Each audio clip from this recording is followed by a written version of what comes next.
Tonight on Bridge City News, with increasing crime in Lethbridge, City Council is looking at hiring more police officers. Halloween is just around the corner. We have tips on how to keep your children safe. And the wildfires continue to rage in both Southern and Northern California. We have an update from our foreign affairs expert, Lisa Daftari. Your nation, your province, your Southern Alberta. From the heart of Lethbridge, it's Bridge City News with Hal Robbins. Good evening. Thanks so much for joining us. Lethbridge City Council is looking to add more police officers to help deal with an increase in crime in our city. Council voted unanimously to make a request to the Police Commission to look into hiring 8 new police officers. The motion was put forth by Councillor Blaine Hagan after he received many concerns from community members.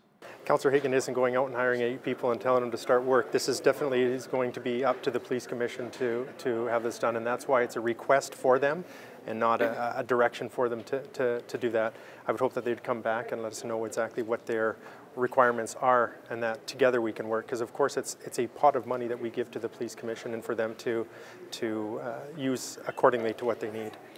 I think the challenge is that the Commission is given an envelope of money to use by City Council, and so if you're to look at an average cost of $150,000 to have a full constable on the street per year, and you multiply that by 8, you're looking at $1.2 million.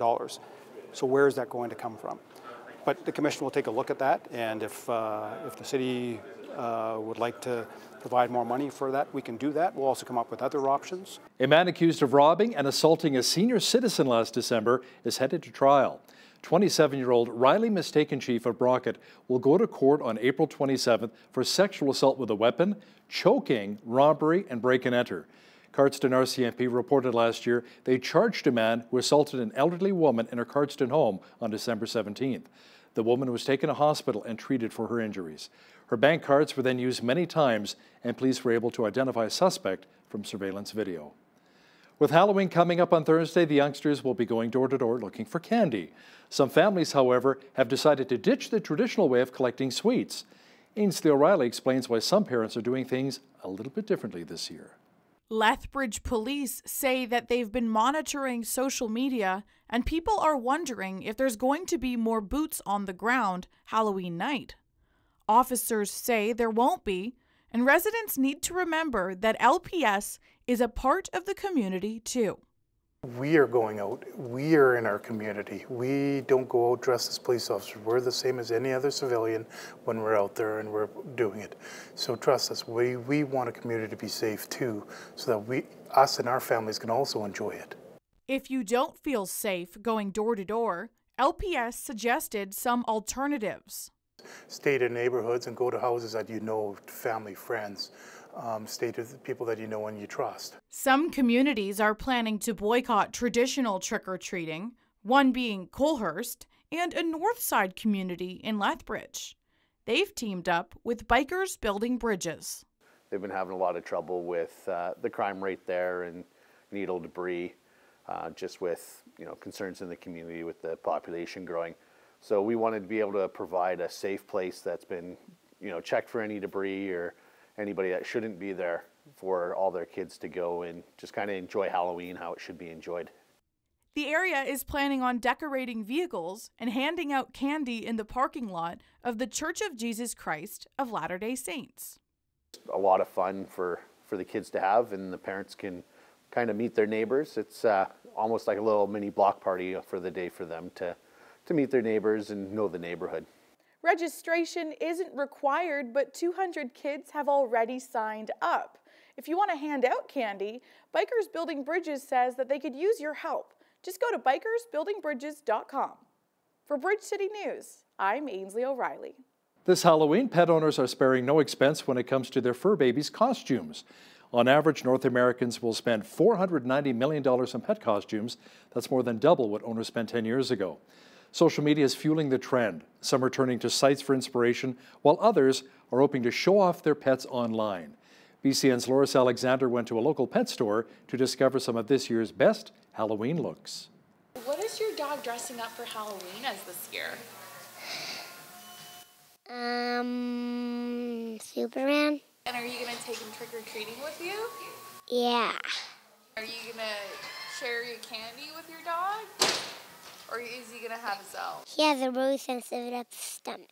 A lot of superhero costumes, which is, you know, Marvel Universe is always poppin', so that was a lot of fun. And then we also, like, we normally had hot dogs in the previous years, now we have French fries and burgers and just like a lot of food-oriented stuff, because who doesn't want to dress their dog up in a hot dog costume? Superhero costumes are the fastest growing trend. And then there's also cat costumes for those wanting to dress their felines, like the store cat dressed as Thor. Our store cat in particular, he's definitely tried on all the costumes by force, but yeah, a lot of people dressing up their cats this year, which has been different from previous years. Shoaff has advice for pet parents looking to include their fur babies in the festivities. If your dog doesn't like to be dressed up, don't dress your dog up. Don't dress them out for no reason, even though it's fun for us. Also, if you're taking your dog trick-or-treating, it gets dark out really quickly, so make sure they have a lighting on them or bring a flashlight with you. This store went even further, hosting a Halloween-themed photo shoot last week, with proceeds going to a local charity. We had a pet photo shoot. It was all proceeds go to a Better Chance Animal Rescue and Prairie Pitbull. It was just 10-minute sessions, $10 donation. We had some costumes provided, and we had a nice pumpkin backdrop, and it was a lot of fun. For Bridge City News, I'm Loris Alexander. The province is looking at new legislation which could impact how much doctors are paid and where they work. The UCP government is also creating a scenario that would allow it more freedom to bring in replacement workers for union jobs. Finance Minister Travis Taves introduced the amendments in 2 omnibus bills yesterday. The bill would allow the province to cancel its agreement with the Alberta Medical Association. It would also give doctors who want to work in rural areas the ability to bill the health system. The new Alberta budget has cut funding for environmental monitoring and managing greenhouse gas emissions. Critics say it will weaken Alberta's ability to track pollution. The budget says the Science and Monitoring Office will have its funding cut by around 5%. The Emissions Management Office will receive a 20% cut by the year 2023. The province also announced that it will be tripling funding to help around 6,000 young students prepare for careers in skilled trades and technologies. The $6 million cash infusion annually by 2022-2023 is part of the government's Careers, the Next Generation program, which also helps those with paid internships. The funding top-up will double the number of schools involved from 494 to 1,000. The province says over the next 10 years, Alberta will see a higher demand for mechanics, millwrights, construction, and those in the oil and gas sector. A new study shows 57% of Canadians voted in the federal election based on their political convictions, while 35% voted strategically. The Leger poll also found almost as many waited until the final week of the campaign to make their choice. 13% made a decision during the last week, 6% during the final weekend, and another 10% waited until Election Day to decide. 98 new MPs are learning how to manage their budgets, get their parking passes, and try to find some work-life balance. The House of Commons is providing training for rookie MPs. Principal Clerk Jeffrey LeBlanc says learning how to hire staffers is usually the #1 concern of many new MPs. The program begins with the sort of things you would do with any people joining an organization for the first time. So the first day they get here, they have to get an ID card, they have to get a parking pass, they have to fill out some forms, they have to get a smartphone. And after that, we offer our first group session is sort of an orientation to the Hill. So we explain to them physically what are the different buildings that are part of the parliamentary precinct. We'll explain what are the different services that are offered by the House of Commons, the different partners like the Library of Parliament who are there to assist them in their work. The second day of their orientation program is very much dedicated to their role in running their office. That's usually the first priority of a new member of Parliament. They want to get staff, they want to get into their office and begin working. And so the second day is very much focused on those issues. And after they have finished that group session, they would be able to come here to what we call the Managerial Expo. So it's different groups of employees from the House of Commons administration who are here to answer their questions on a variety of different topics to help them get started. Michael Wagner is a political science professor at the University of Alberta and author of the book Alberta, Separatism, Then and Now. Mr. Wagner says the sentiment of Alberta becoming its own country has been growing since the last federal election. I asked him what it will take to quell the Alberta separatist movement. If Trudeau was to make some concessions, I think there would be the separatist movement would dissipate to some degree because, as we talked about earlier, so many Albertans are actually dedicated Canadians, and if the federal government was being more favorable to Alberta, they would kind of drift away from the movement. So much of the future of the separatist movement is in the hands of the federal government. Catch the full interview with author Michael Wagner discussing Alberta separation coming up after Business News. An Edmonton man has dropped his human rights complaint against a single father who did not hire him to babysit. James Siranowski alleged that the father discriminated against him based on his gender and age. The Alberta Human Rights Commission had urged the man to drop the complaint earlier this month. A second complaint by Siranowski alleging a mother of three discriminated against him based on his family status remains active. A couple of panda cubs who are on loan to the Calgary Zoo will be sticking around a little while longer. The cubs were supposed to be heading back to China for a breeding program, but international permitting and air transport challenges means the pandas will be staying in Calgary until early 2020. The pandas' parents, meanwhile, will stay in Calgary until 2023. Ontario's energy minister says the government's anti-carbon tax stickers will stay on gas pumps in spite of the results from last week's federal election. Greg Rickford says they will stay up because people need the information they provide. Green Party leader Mike Schreiner says the government should drop the stickers and its challenge of the carbon tax. The sticker campaign will certainly remain. We believe that as a matter of transparency, consumers have the right to know where those cost pressures are. Look, over the course of time, retailers, vendors have not hesitated in many instances to put a pie chart sticker on their gas pumps to let people know where those costs are. And we believe in this case, this is a significant pressure on the cost per litre of gasoline, and the people of Ontario have a right to know. We believe that this job-killing carbon tax introduces a cost to the people of Ontario and is targeted to the people who are most vulnerable: hardworking families, small businesses, police, ambulance, education, school buses. So we're going to continue to make that awareness part of our strategy. I'm not here today to defend the record of any of the previous political parties in the run-up to the election last week. We're here to govern for the province of Ontario, make responsible decisions that are fully transparent, let people know where their costs are coming from when it comes to a price per litre of gasoline. In Southern California, slower winds are helping firefighters battle the wildfires there. Most recently, the fire around Los Angeles has destroyed at least 8 homes and forced thousands of people to flee. The good news is that this fire has not grown at all. It remains at 618 acres estimated, with some initial containment, 5%. I remind folks, 5% containment means there's 5% of it that we are 100% confident will not grow. That doesn't mean the other 95% is out of control. It remains where it is, in place, with amazing muscle and work coming from our fire crews that are out there right now. So you should be prepared for 2 nights at least that the overwhelming majority of folks will be out of your homes. Things continue to progress very well. We're making good progress. Tomorrow we expect to make even more progress. The winds are not expected to pick up until tomorrow evening.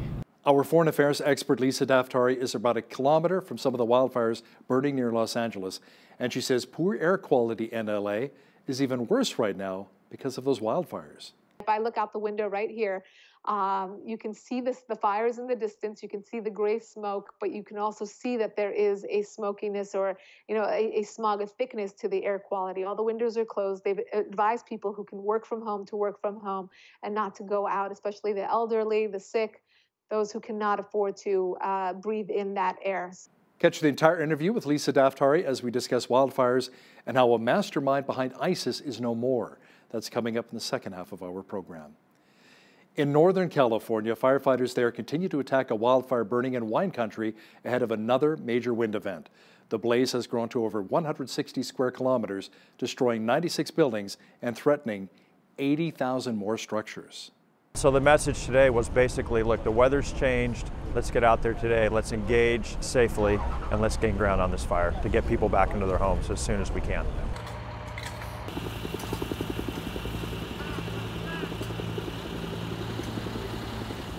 I understand on a human level why people would want to stay in their house, but if you have an evacuation order, if you don't leave, you've already compromised firefighter safety.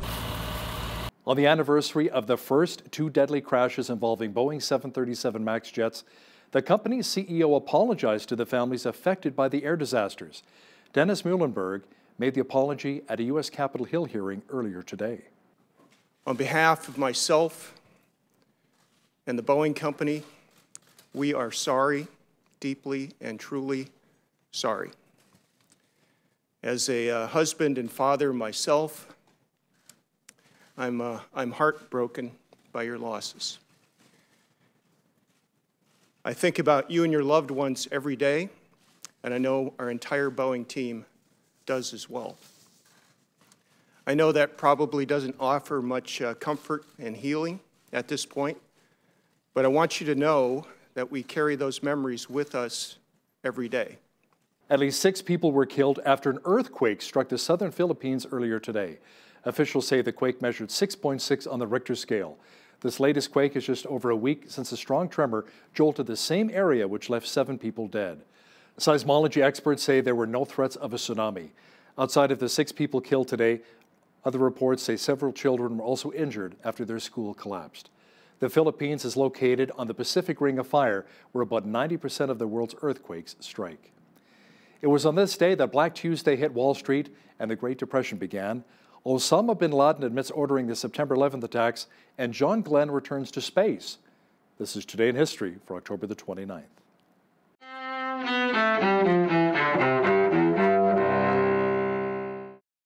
October 29th, 1929. On Wall Street, Black Tuesday descends upon the New York Stock Exchange. Stock prices collapse amid panic selling, wiping out thousands of investors as America's Great Depression begins. 2004. In a videotaped statement, Osama bin Laden directly admits for the first time that he ordered the September 11th attacks. The al-Qaeda leader warns the best way to avoid another Manhattan is to stop threatening the security of Muslims. 1956. During the Suez Canal crisis, Israel invades Egypt's Sinai Peninsula. Just days later, British and French forces occupy the canal, which Egypt had nationalized. Then both Cold War superpowers, the United States and Soviet Union, demand a ceasefire. The crisis ends with UN peacekeepers deployed in the canal zone. 1901. In upstate New York, Leon Czolgosz dies in the electric chair for assassinating President William McKinley in Buffalo. 3, 2, and 1998. 1. Booster ignition and liftoff of Discovery with a crew of 6 astronaut heroes and 1 American legend. Ohio U.S. Senator John Glenn, the first American to orbit the Earth, roars back into space aboard Shuttle Discovery at the age of 77.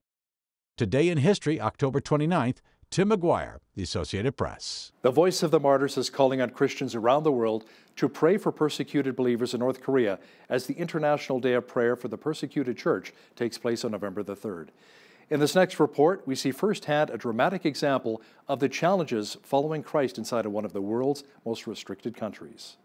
Voice of the Martyrs is calling on Christians around the world to stand with persecuted believers in North Korea. As this year's International Day of Prayer for the Persecuted Church takes place on Sunday the 3rd of November, the charity has produced a video telling the true story of Pastor Han. Voice of the Martyrs Todd Nettleton explains how he paid the ultimate price for his evangelistic and discipleship ministry on the Korean-Chinese border. Many of those North Koreans came to faith in Christ, and some of them even went back to North Korea to share that gospel message, to take it back to their friends and their family. Obviously, that's a very dangerous thing to do, but that discipleship work and that ministry work is what got Pastor Han noticed by the North Korean government. And in 2016, they sent an assassination team across the river into China. Pastor Han was brutally stabbed and killed. But this was a decision that he had made to lay down his life for the gospel. In fact, just a couple months before he was killed, he was with some of our team from VOM Korea, and they were talking about the danger to him. They were talking about the threats of kidnapping, maybe being taken back to North Korea and put in a labor camp. Pastor Han's attitude was, listen, I'm the shepherd and my sheep need me. And my sheep are along the China-North Korea border. And so he returned very willingly, knowing full well what the risks were, and he gave his life for the gospel of Christ and for the people of North Korea. Nettleton highlights the scale of persecution taking place in the world's most restricted nation. The idea that Jesus is Lord undermines the very veracity of the Kim regime. It undermines their theology of the deification of the leadership there. And so they cannot afford, as the regime, to allow Christianity to take root in their country. And that's why if you're found to be a Christian, it's not just you that gets sent to a labor camp. it is also your parents and your children. They believe that by arresting 3 generations, they can wipe out what they would call the stain of Christianity from their territory. That's the level of persecution that is happening in North Korea today. Atatung concluded by sharing how people should be praying at this time. If we were the ones in North Korea, if we were the ones in those labor camps, how would we want people to pray for us? We'd want them to pray that God would sustain us, that God would protect us. We want them to pray that we have enough to eat today. We would also want them to pray for our families and our loved ones, and even to help in practical ways to provide for our families while we are in prison. So I think if we picture ourselves in North Korea, inside a labor camp, I think it's very easy to think of ways that we can pray for our Christian brothers and sisters who are in those labor camps today. Peter Wooding for the Global News Alliance. A cool but sunny day once again today in the Windy City, and the mercury will be going up. I'll have a complete look at the weather details coming up, including your 7-day forecast in just a moment. We had lots of sunshine again today, but didn't quite hit 0. Tonight mainly clear with a low near -11. Tomorrow sunny again with a high expected near +3. A slight chance of rain mixed with snow on Thursday and a high again near 3 degrees. Friday the clouds should dissipate and we should see high near 3 once again. Warming up to 5 degrees on Saturday. A mixture of sun and cloud and a high near 4 on Sunday. Pretty much the same picture for Monday. Checking the almanac, the average high for this time of year is 10 degrees and an average low of -3. The highest temperature in the state was recorded in 1962 at 24 degrees, and the record low was a cold -26 in 1991. Sunrise was at 8:15, sunset at 6:15. Looking at tomorrow's national forecast now, Victoria will be mainly sunny and a high of 8. Sunshine at 8 as well for Vancouver. Just a few clouds and 6 degrees is on tap for Calgary on Wednesday. Mostly cloudy and 6 as well for Edmonton. Expect a mixture of sun and cloud and a high of only -5 in Regina tomorrow. Saskatoon should be mainly cloudy and -4. Expect a high of -3 for Winnipeg. Rain and 10 degrees for Toronto on Wednesday. Overcast and 11 for Ottawa. A few showers and 15 degrees for Montreal. In the Maritimes, Fredericton, New Brunswick should be mainly cloudy and 14. Halifax, Nova Scotia should be partly cloudy and 14. Clouds mixed with sun at 12 degrees for Charlottetown, PEI. And in St. John's, Newfoundland, expect periods of drizzle tomorrow and a high of 7 degrees. A new report says millennials who want to live off even half of their final salaries in retirement will need to save about 40% of their paychecks over the next 30 years. A study from the University of Pennsylvania says currently most financial companies tell workers to save around 15% per paycheck for retirement, but that's not enough. According to a recent survey, only 1 in 5 millennials are saving more than 15% of their paychecks for retirement. The stats also say that almost half of the millennials surveyed contribute 6% or less of their income toward a retirement savings plan. Beginning January 31st, you will no longer see plastic bags at Safeway or Sobeys. The company will begin offering reusable bags which customers can pay for. The Executive Director of Environment Lethbridge, Kathleen Shepard, praised the move. She says the average Canadian uses about 430 plastic bags a year, which translates to around 15 billion plastics annually. The Liberal government is also working on a plan to ban all single-use plastics, including bags, straws, and cutlery, as early as 2021. Air Canada is reporting record operating revenue of $5.55 billion, but lower net income for its third quarter. The airline says it had net earnings of $636 million. That is down from $702 million from a year earlier as it worked to deal with the grounding of its fleet of Boeing 737 MAX aircraft. Company officials say the loss of jets during Air Canada's busy peak season exacted a toll, but the airline has successfully managed the grounding within the last few months. It recently removed the aircraft from its schedule through mid-February. Ottawa-based Shopify says its third quarter revenue was up 45% compared to a year ago to just over $390 million US. It says, however, that its losses widened to $72.8 million from $23.2 million in the same quarter last year. On an adjusted basis, Shopify says it lost $33.6 million compared to an adjusted profit of $5.8 million a year earlier. Now, here's a look at today's markets. The TSX was up almost 31 points on the day to 16,418. The Dow was down 19 points to 27,071. The S&P 500 was down almost 3 points to 3,036. And the Nasdaq was down 49 points to 8726. Oil was down 31 cents on the day to $55.50 per barrel. Natural gas was up 15 cents to $2.60. Gold was down 12 cents to $14.87 an ounce, and silver was down a cent to $17.80 an ounce. Wheat is at $222 per metric ton, barley's at $216, canola's at $4.54, and corn is at $281 per metric ton. Live cattle was up 48 cents to $113.35. Feeder cattle was up 30 cents to $145.60, and lean hogs were down $1.33 to $65.25. The Canadian dollar was down slightly on the day to 76.40 US. Recapping one of our top stories this hour, Lethbridge City Council is looking to add more police officers to help deal with the increase in crime in our community. Council voted unanimously to make a request to the Police Commission to look into hiring 8 new police officers. The motion was put forth by Councillor Blaine Higgin after he received many concerns by community members. There's been more talk of Alberta's separation since the last federal election. Up next, I chat with Michael Wagner, author of the book Alberta Separatism Then and Now, about where a lot of that sentiment is coming from. But first, here's a look at what's happening in and around your community. Here's your Bridge City News community calendar. The United Way Coats for Kids and Families campaign continues until October 31st, accepting new and gently used winter wear for families in need in the community. Accepted items include new or gently used coats, mittens, scarves, snow pants, snow boots, and new hats and toques. Items can be dropped off at United Way and any Lethbridge TD Canada Trust or ATB financial branch. For more information, call 403-327-1700. Looking for a fun place where you and your kids can play? Come for a fun family night Thursday evenings from 4:30 to 6:30 p.m. to the Family Center in downtown Lethbridge. Me and My Family promotes learning through play and provides a safe place for kids to explore through physical activity, imagination, and creativity. For more information, visit famcenter.ca. Begin your Christmas shopping by coming to the Signatures Fall into Christmas event November 1st to 3rd at Exhibition Park North Pavilion. Browse this unique handmade marketplace featuring works of over 100 artists, artisans, makers, and designers from coast to coast. Admission is $5. Those 17 and under can enter for free. For more information, visit fallintochristmas.com. And that's your Bridge City News community calendar.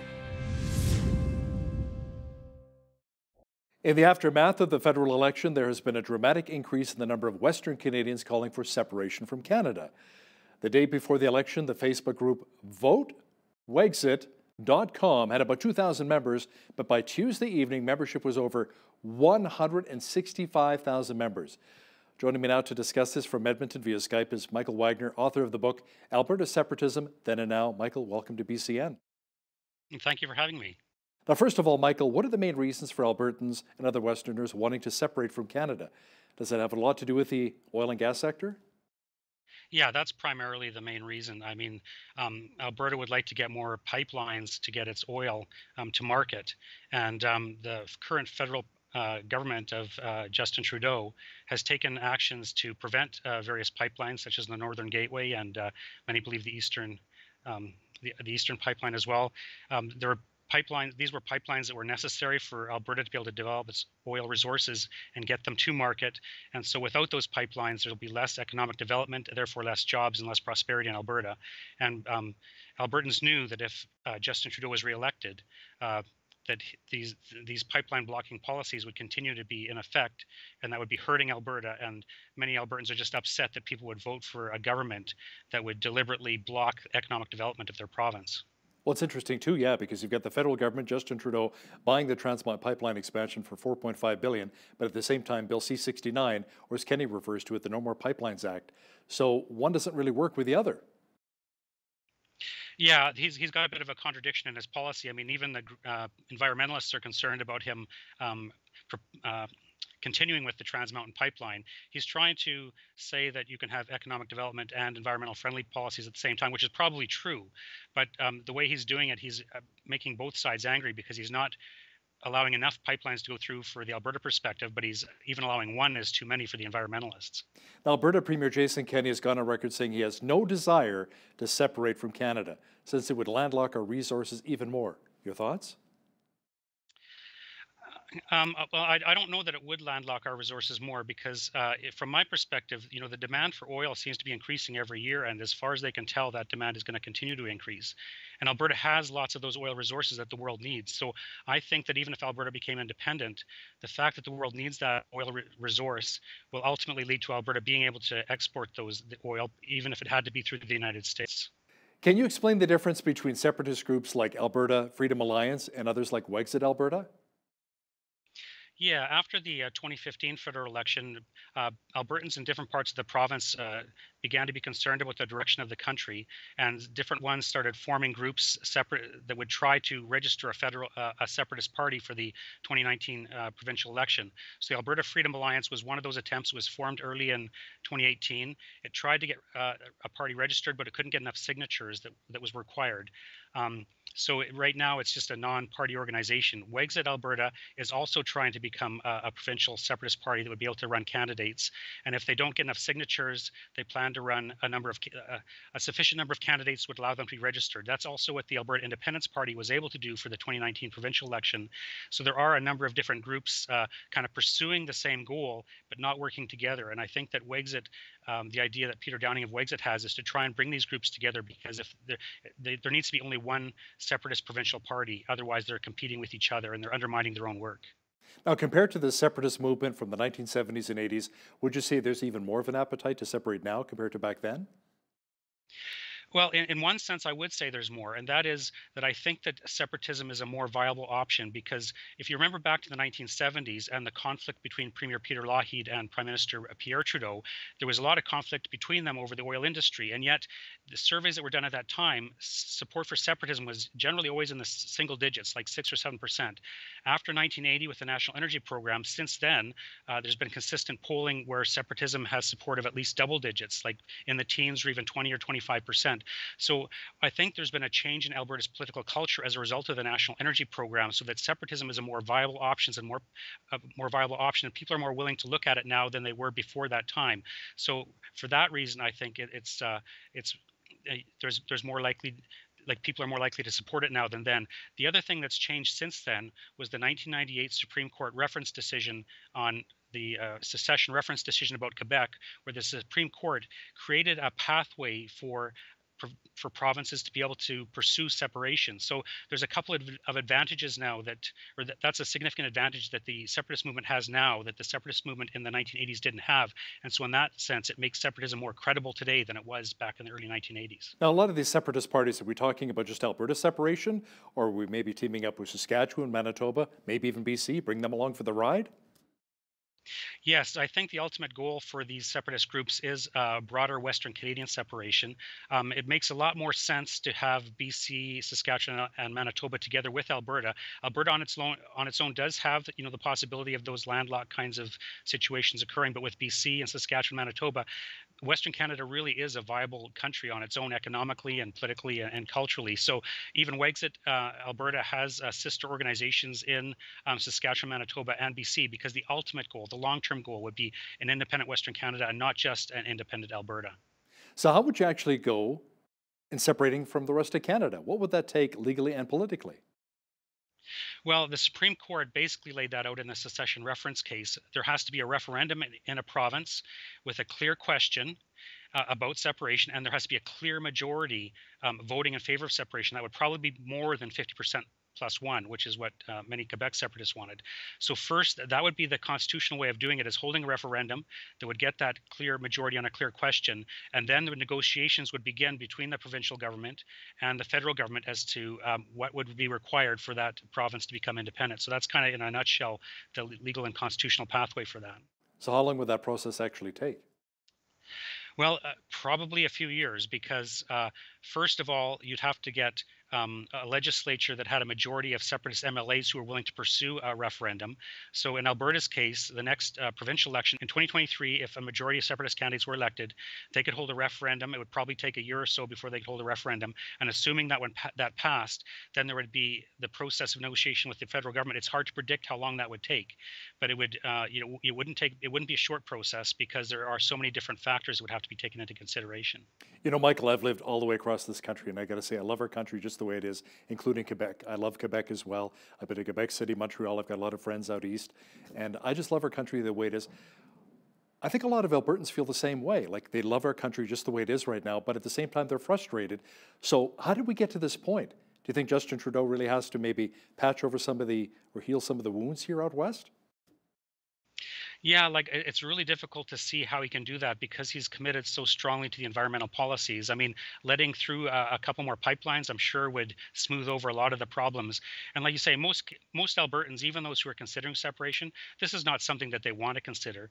They feel they're being forced into it. It's not the first time. Like in the early 1980s, Pierre Trudeau did something similar to Alberta. There are differences, but essentially it was the federal government against Alberta.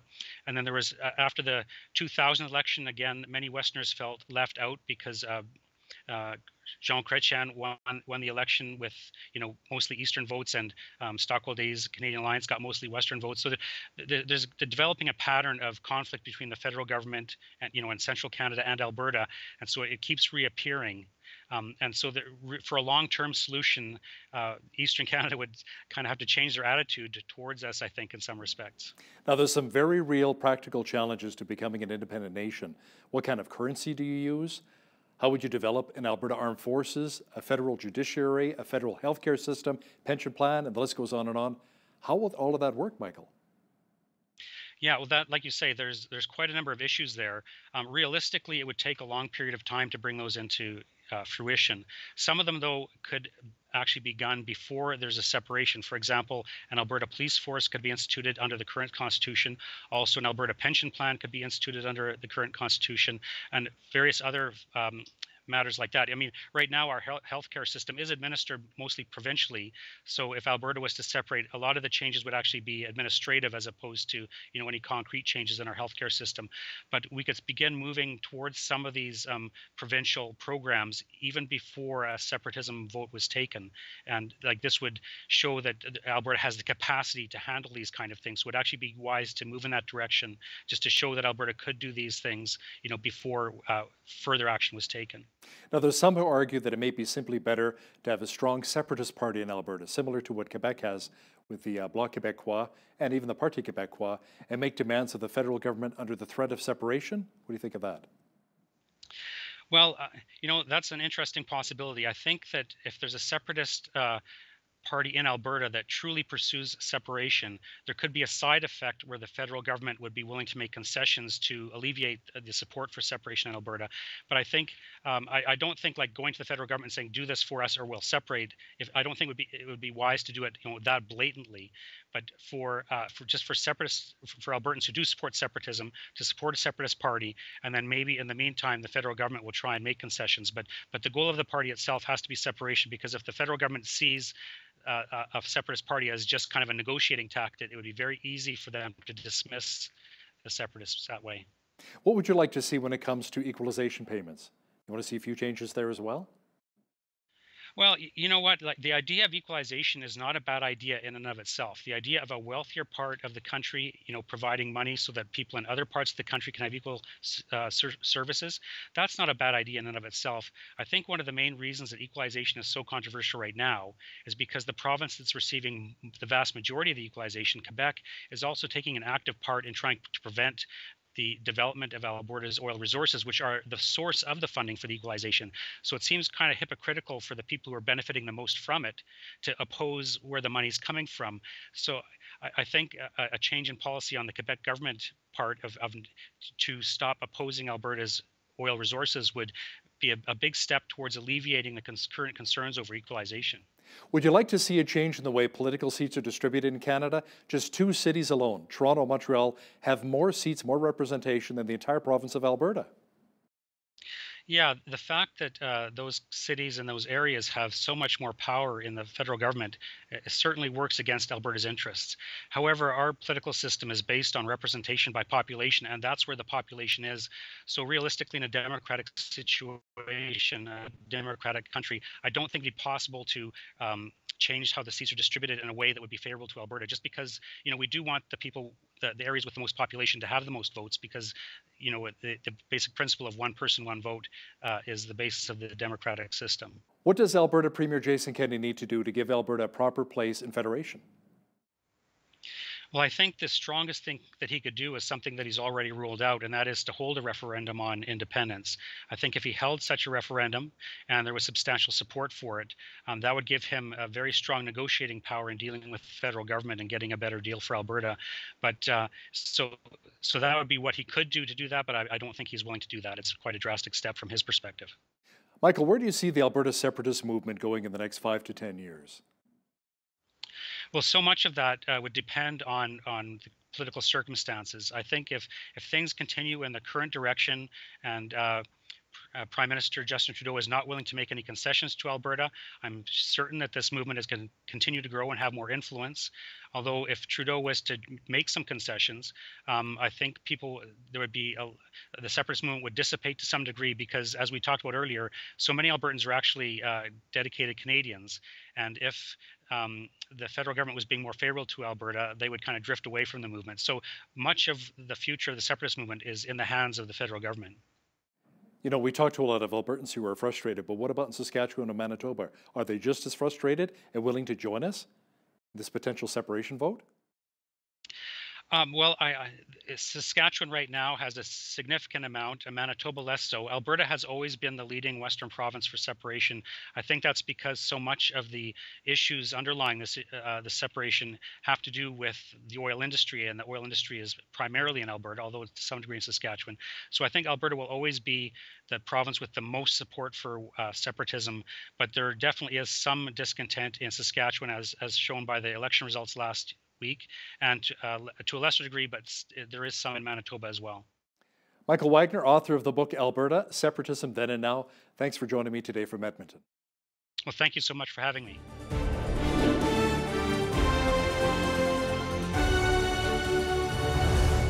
The U.S. State Department says ISIS mastermind Abu Bakr al-Baghdadi died in a U.S. raid last weekend in northwestern Syria.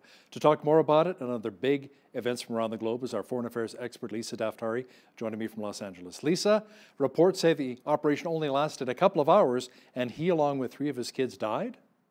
Yes, it looks like it was a suicide after he was chased to the back of the tunnel where he was hiding out. This was his hideout. This was his headquarters. It's in Idlib, Syria, a place where, you know, terrorism is rampant. And, you know, it was almost too easy. No one would have thought that he was there, but obviously they got tips. They chased him to the back of this tunnel. He had 3 kids with him, and he detonated his suicide vest. As you may know, in the religion of Islam, or some would argue in the distorted version of the religion of Islam, it's believed that you become a martyr if you die for the cause, and he believed in the cause of terrorism, which an extremist form of Islam, and he wanted to die a martyr and not be killed at the hands of the enemy. So he was, you know, pursued to the end of this tunnel and then let off his suicide vest. But why take the kids with you? Why not? If you want to be a martyr, that's fine. Go out, do it on your own. But why take the children? Why should they have to suffer? Why lose their lives, right? Right, that's a great question coming from a sane person in the West. I think, you know, when you look at how many children and women he himself and his organization have raped and killed and abused, you know, hanged, set on fire. I mean, the list goes on, including Canadians, Americans. You know, there's so many stories that we've reported on over the years.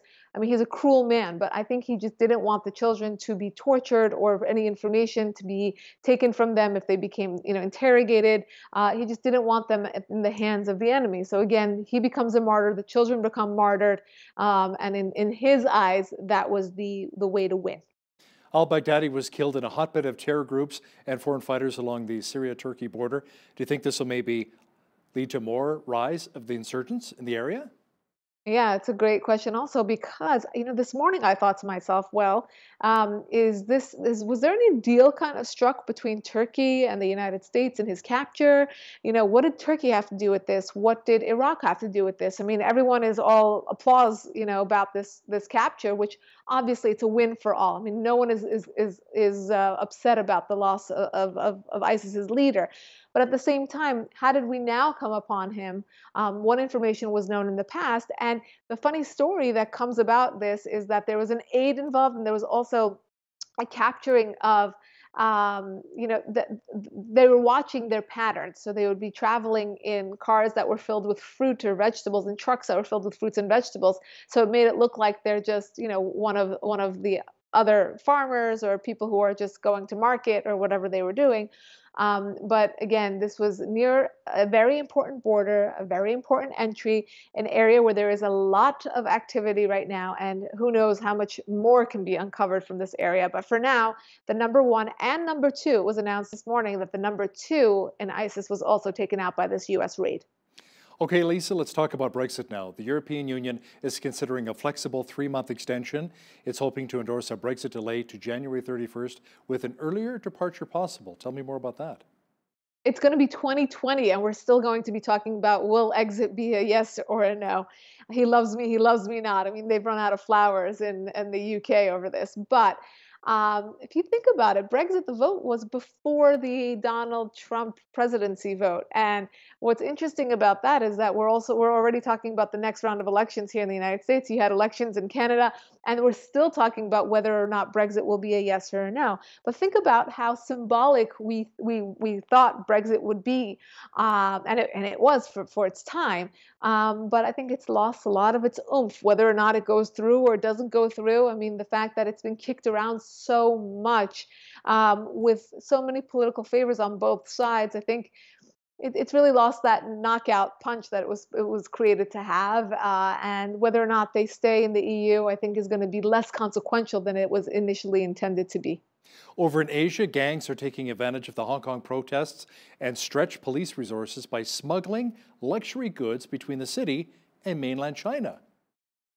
Yes, well, if anyone has ever been to Hong Kong, they know that they love their luxury goods there. There's a crazy percentage of that, and I can't cite it offhand right now, but of world luxury goods that are absorbed by just Hong Kong, which is amazing. But obviously, the story is this, the bottom line being that there are many who are taking advantage of this uncertainty that is currently happening in Hong Kong and creating business opportunities for themselves. And one of them being obviously in luxury goods and being able to travel back and forth and having the Chinese government give it a pass because it's low-hanging fruit. You're not going to go after the people who are smuggling luxury goods, but rather go after those who are creating the protests or leading the protests, etc.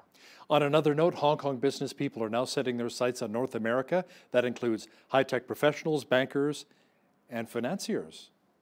Yes, and those are the lucky ones, right? You look at the upper echelons of society, and for them, this could be a very, very great opportunity to move abroad and have better opportunities like they've always wanted to. Always when there's a time of crisis, you have fewer, visa bans and things like that. We talk about travel bans in this country, but whenever there's an opportunity, especially when there's a brain drain, right? So you talk about the upper classes or the educated sectors of society moving out and obviously contributing much to our society here. Now, what's going to happen? We're going to talk about intellectual espionage on this end, right, in the West, which we already have a problem with China. So I think this conversation is going to lead on and on and on. But I also want to point out that the lower socioeconomic brackets are also moving out of Hong Kong and looking for more opportunity, but not in North America, but rather in places like Vietnam and the Philippines and countries like that, where they could find work and where the economies are much more friendly for menial jobs and such. Tens of thousands of protesters in Lebanon formed a very long human chain, Lisa, and it was all part of a cross-sectarian mobilization. Yeah, it's a beautiful moment. I mean, these are kind of the nuggets that we take out of these more foreign policy stories, and especially the global protests that are going on. You know, there's such a shift going on in the Middle East, and it continues to go on, where they are calling out for more rights. They want a better life, and in Lebanon in particular, this chain is to symbolize that the different groups across Lebanon are all united. We saw something similar in Iran, where there wasn't a chain formed, but it was with the hashtag protests across Iran to symbolize that, you know, the farmer and the high-tech businessman are both joined and united in their efforts to protest and to rise against the government. And here you have the same thing. You have Christians and Muslims, and you have young and old and rich and poor, hand in hand across multiple cities, going through the capital city of Beirut to show that they are united and that their cause is just one, and they have grievances against the government that are in unison. Meanwhile, in Iraq, Iraqi special forces were deployed to Baghdad after 60 protesters were killed there. Yes, they're cracking down, and they're cracking down because the protests are getting serious. What we're seeing in Iraq is very similar to what we saw in Egypt after the Arab Spring, and that was very shortly there after that they had their initial protest, they came out again with a protest. So in Iraq, you had, it hasn't even been 2 years where they established themselves as independent of ISIS. We are our own people. We can have elections. We can have leaders. We want to be free of any foreign intervention or anyone telling us what to do. And that was a beautiful thing. But now they're saying, this is not what we wanted. We want better. And, you know, it's the proper use of this kind of protest to say, we came out and protested, but we wanted something better, and now we're going to protest again until we get that better. And we talked about this with different cases in different types of different countries that were having protests where they are in perpetual protest mode. I don't know if that's going to be the case here in Iraq. It might be, but for now they're asking for something much better to go on with their future. Lisa, 80,000 Catalans are rallying for Spanish unity after a night of violence between police and separatist hardliners. Tell me more about that. Yeah, this is an ongoing story as well. I mean, there hasn't been much global attention paid to Catalonia, which is the province where Barcelona is in Spain. They want their independence. They want to break off from Spain. Obviously, there's voices pro and against this. And it's been, you know, very bloody, very violent. But they want out, and they continue to protest, and it hasn't died down. Again, going along the theme of these global protests and wanting better. And if there is a time to do so, you do it now, because you can have your voice potentially heard. You can use this tool, this political tool, to ask for what you want. Some exciting news out of Colombia as Bogota elected its first female mayor. Now, what do we know about this new mayor, and will she have much power to crack down on the drug lords, the drug cartels? Yeah, it seems like anybody who's looking to be in government in Colombia should really be considered a very brave person, particularly a woman who wants to be the first of. Look, Colombia has had a very long history, a violent history with regards to politics, especially even local politics and the surrounding drug lords around her. So I think she's going to have a very challenging time to go forward and to, you know, be the politician she wants to be, particularly, again, as the first. She's already a historic figure. She's already somebody who's celebrated. And whether or not, you know, she can get involved, and if she doesn't get involved, what are the risks? Will she be threatened? Will she be killed? Will they go after her family? I mean, this is not child's play. So wish her the best, but we'll see if the surrounding areas allow for her to have a proper political run. Another big story we've been watching here on Bridge City News are the amount of wildfires in California, northern and southern California, where you are. Tell me, how bad is it right now around LA? It's actually very close to LA. This is surrounding the Getty Museum area, which is about a mile or two from where I am. Thousands of families have been evacuated. About 6 homes from the last reports I saw have burned down. And people are not risking it. They've closed down the most important freeway. My father had a doctor's appointment today at UCLA, and he went there and he said half of the nurses and doctors couldn't even get to work today because the main freeway here, the 405, has been shut down. You have, you know, amazing stories that come out of these kinds of wildfires where you have people helping each other and people providing shelter and opening their homes and their hearts and supplies for firefighters and snacks and things like that. But there's also stories of people getting into what appears to be a fake cop car and going in and robbing the homes that have been evacuated because there's obviously no alarm system. They have to leave them open so that the firemen can get in, etc. So, you know, there's those stories as well. You know, the question begs, you know, in areas like where you are, Hal, there's snow, so, you know, the plowers are ready. The government's ready, I assume. This is how it was when I lived in New York. You know, the salters are ready to go out. And you wonder, I mean, we have Santa Ana winds. We have fire season, I mean, how does it get this bad? How does it go this far? Does it need to be further regulated, even though I'm not against the regulation of it? But, PG&E filed bankruptcy last year over these fires. And now yet again, we are upon fire season, and it's so catastrophic. So it's sad because these are real homes, real people. And we really pray for everyone's safety here. And how about the air quality as well? I know here in southern Alberta, when we had the Keno wildfires, hundreds of thousands of hectares that were burned, people couldn't leave their homes even though it was very hot, and they didn't have air conditioning, keep the windows closed. Is it impacting you as well? Absolutely. You can see the smog, and we have a smog problem here in Los Angeles anyway, but you can see, if I look out the window right here, you can see the fires in the distance. You can see the gray smoke, but you can also see that there is a smokiness, or, a smog, a thickness to the air quality. All the windows are closed. They've advised people who can work from home to work from home and not to go out, especially the elderly, the sick, those who cannot afford to breathe in that air. So again, it's awful. It happens every year, but every year there are people who are real people that you may even know that have their homes burned down or have to evacuate for a long period of time. Firefighters who are going in there and risking their lives. So we're really keeping everyone in our prayers. Lisa, we'll keep you in our prayers as well. Stay safe. Thank you. Our foreign affairs expert, Lisa Daftari, joining me once again from Los Angeles. Thanks so much, Lisa. My pleasure. On behalf of all of us here at PCN, I'm Hal Roberts. God bless, and thanks for watching.